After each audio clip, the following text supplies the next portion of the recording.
Assalamualaikum warahmatullahi wabarakatuh. Selamat siang semuanya. Oke, kembali tadi ke konsep. Jadi sebelum mengawali desain, pasti Anda untuk diminta untuk konsep. Tidak mungkin sebuah karya desain itu muncul ujuk-ujuk ada desain. Tidak mungkin itu. Karena pasti melalui suatu pertimbangan yang panjang hingga mencapai suatu bentuk desain itu. Di sini ada tugas dari mahasiswa yang saya pikir Pak Teguh pikir dan Pak Ardian pikir ini adalah salah satu bentuk presentasi yang baik. Dia menulis dengan baik gitu. Jadi tidak semua mahasiswa itu menulis dengan baik, belum tentu baik itu belum tentu indah ya. Tapi maksudnya bisa terbaca, bisa dimengerti ya.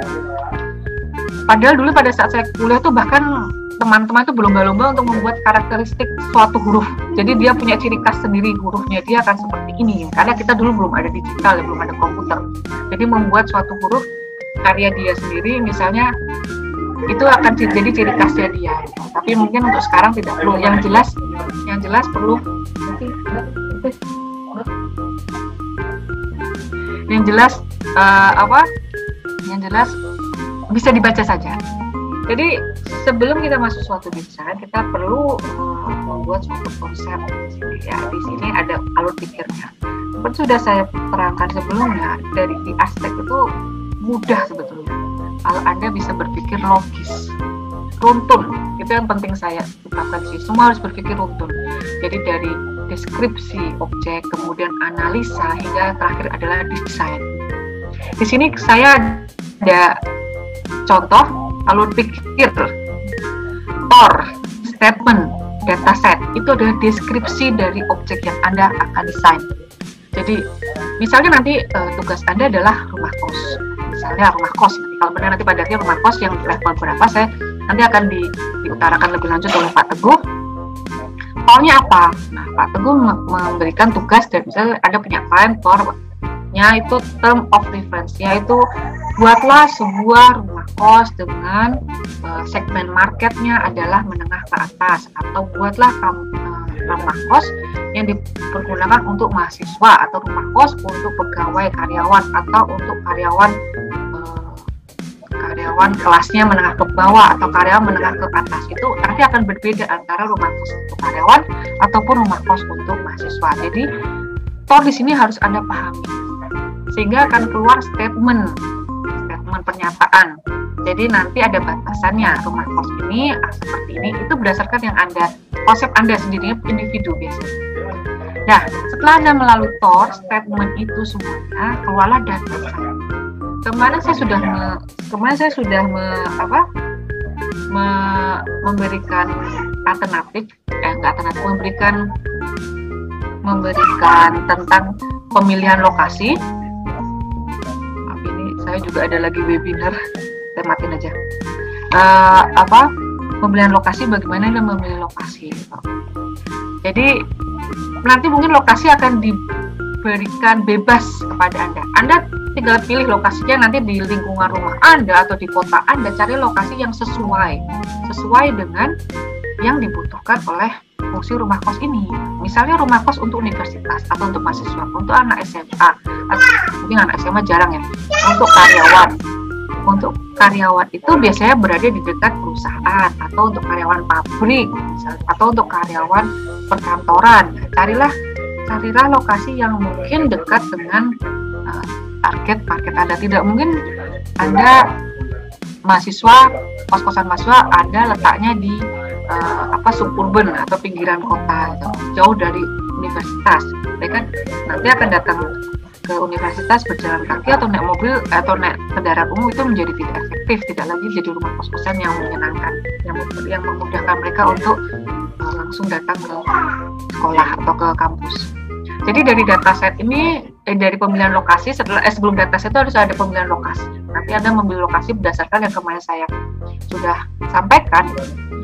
Oh ya, bukunya kemarin itu adalah analisis site oleh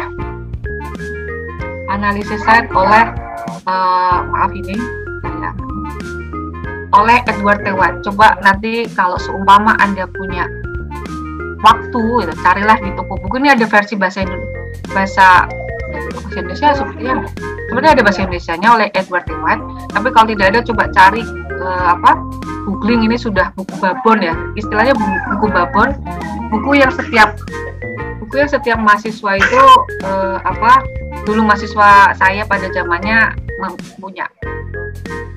Kembali lagi ke tadi, jadi ini kemudian setelah Anda mempunyai lokasi site, ada analisis site. Jadi kenapa Anda memilih di sana site-nya itu, apa yang memberatkan Anda untuk memilih lokasi di sana? Kenapa cocok dengan fungsi bangunan Anda? Yang terakhir, yang selanjutnya adalah analisis aspek fungsional.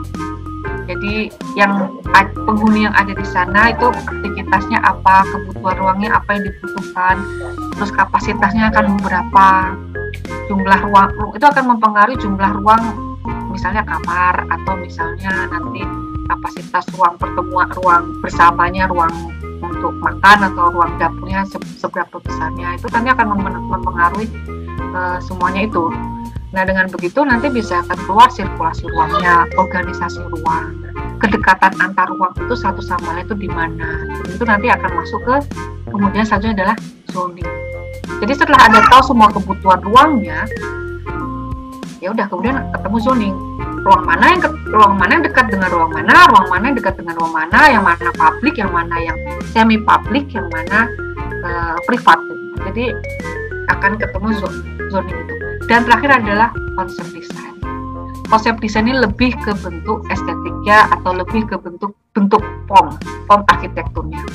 Jadi nanti Anda membuat kayak kubahan masanya, apakah Anda akan merelate ke arsitektur tropis atau arsitektur lokal Anda, kontekstual, atau arsitektur tradisional di kota Anda, atau arsitektur modern yang sekarang lagi hype, atau arsitektur apa saja itu. Nanti sesuai dengan konsep desain. Dan itu mengapa? Itu harus tahu. Itu kenapa Anda tiba-tiba ada memilih konsep desain seperti itu. Oke, kita lihat sekilas saja dari alur pikir ini satu persatu. Statement, nah ini tadi ada statement Tornya merancang sebuah, ini kantor kecamatan di kota Semarang, ada kantor rumah kos. Kemudian statement, kemudian ada latar belakangnya kenapa dibuat rumah kos, pengertian, tujuan, kesimpulan, itu semua harus Anda buat misalnya. Nah, ini data site. Kenapa sebentar, ini saya pindah dulu webinarnya.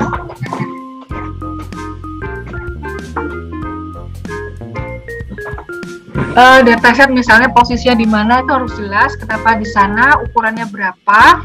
Ini sesuaikan lagi dengan kebutuhan ruang Anda. Dan ini di sini Mbak atau Mas ya, Mbak Depi ini mempunyai ukuran set, dia jelas sekali sampai ini berapa senti, ini berapa ini. Jadi tidak hanya Anda caplok dari Google Earth terus wah ini ada lahan kosong cocok nih buat rumah kos ini ya. Nggak seperti itu juga gitu. Jadi harus Anda datang ke lokasi, harus Anda lihat siapa pemiliknya, apa itu memang tanah kosong itu diperuntukkan untuk apa, apakah memang untuk perumahan, apakah itu memang untuk industri, apakah itu memang perkantor. Jadi harus jelas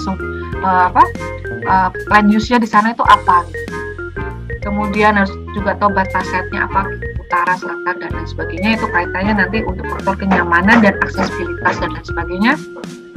Kemudian kita lihat ini topografi. Apakah penting rumah kos Anda perlu topografi? Seperti yang sudah saya sampaikan sebelumnya, jadi kalaupun ada topografi dan Anda yang saya harapkan tetap dipertahankan, karena sebagai seorang arsitektur jangan serta-merta langsung cut and fill, itu memang kita punya teknologi itu, tapi jadi sangat jadi sangat tumpul buat Anda seorang arsitek itu cut and fill itu. Kemudian tahu ada iklim mikro, mana datangnya angin dan mana datangnya matahari, itu standar semua di sini. Geologi, hidrologi. Jadi satu hal di sini, analisis site itu tidak semua. Misalnya di sini ada contohnya seperti geologi, hidrologi itu cocok untuk fungsi lainnya. Misalnya fungsi rumah kos itu tidak semua analisis site itu bisa diterapkan di semua seragam uniformly secara seragam di setiap fungsi bangunan. Jadi disesuaikan saja yang mana yang penting. sesuai dengan konsep Anda nanti. Nah, ini ada habitat segala itu mungkin ini Mbak Devi ini di dalam site-nya itu ada habitat yang memang dia ingin pertahankan. Kayak dulu saya pernah membangun rumah kos. Jadi di sana pemiliknya pengen pohon durian, pohon mangganya, pohon petenya itu tetap ada di sana. Dan akhirnya pohon petenya itu tumbuh di tengah rumah kosnya itu. Karena sayang sekali pohon pete, dia suka pete gitu. Nanti suatu saat nanti akan ada panen atau pohon durian atau pohon rambutan itu tetap dipertahankan. Jadi kita tidak menebang pohon yang ada di sana, misalnya seperti itu. Jadi disesuaikan dengan kebutuhan atau konsep Anda nantinya. Identifikasi keragaman habitat ini bisa dianggap Mbak Devi ini penting. Nah, ini peruntukan tanah, regulasi lokal yang tadi saya sebut, analisa site itu apa yang sudah memenuhi untuk fungsi bangunan Anda, utilitasnya listrik, air bersih, sanitasi, drainase yang ada di sana dari kota ke site itu apakah sudah ada. Itu salah satu faktor penting untuk site. Kemudian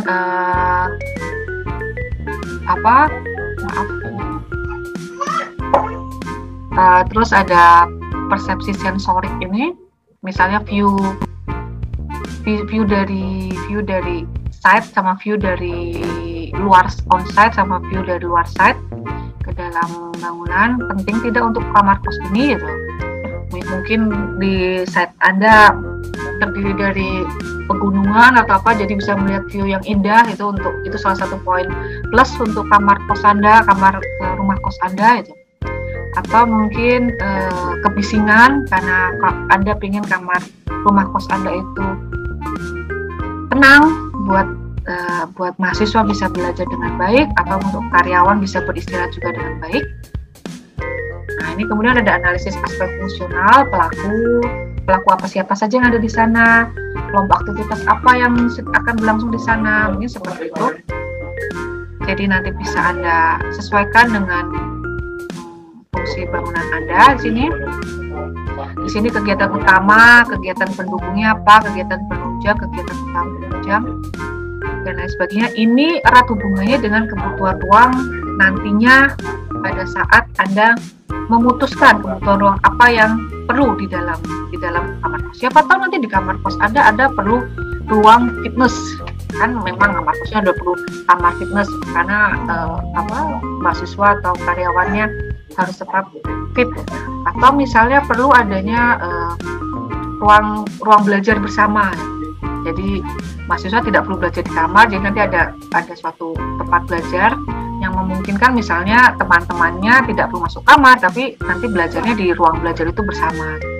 Itu yang saya lihat di dormitory mahasiswa di Jerman. Jadi rumah kosnya itu tetap ada ruang belajar bersama. Mahasiswa yang datang tidak perlu grup mahasiswa yang datang grup belajar tidak perlu masuk ke kamar. Mungkin seperti itu. Jadi harus jelas kegiatan yang ingin ada di sana. Kegiatan utama, kegiatan pendukung, kegiatan penunjang misalnya. Nah, dari situ akan kelihatan akhirnya kebutuhan ruang, kapasitasnya berapa, sirkulasinya seperti apa, organisasi ruangnya seperti apa. Nah, organisasi ruang ini berarti kedekatan antara satu ruang dengan ruang yang lainnya. Mana yang harus dekat, mana yang bisa berjauhan gitu, dan lain sebagainya seperti itu. Dan ini biasanya nanti akan mudah untuk Anda terapkan pada saat Anda membuat denah. Itu mudah sekali. Dan ini terakhir ada konsep desain bahan masa. Nah, ini seringkali mahasiswa sering tumpul di sini.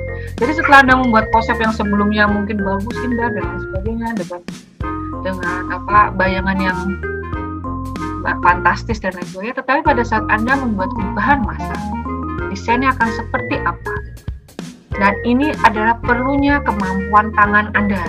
Jadi sketch ide-ide apa, jadi dari gubahan masa misalnya dari balok berubah menjadi tumpukan balok atau balok dipotong atau bagaimana, itu nanti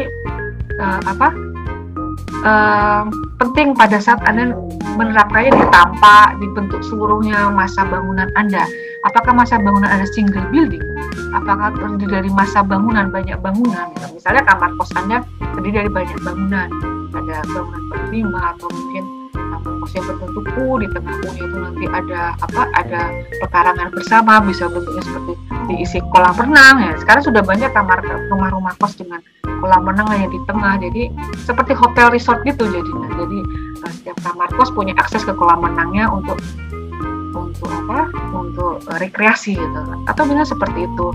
Jadi dibuat sketch desain yang ada dalam bayangan Anda itu seperti apa. Nah, nanti bisa pada saat Anda mendesain, di feedback lagi ke Gubernas. Oh, rupanya ini kurang. Saya buat lagi sketch. Jadi ada dalam runtutan ini bisa feedback kembali gitu.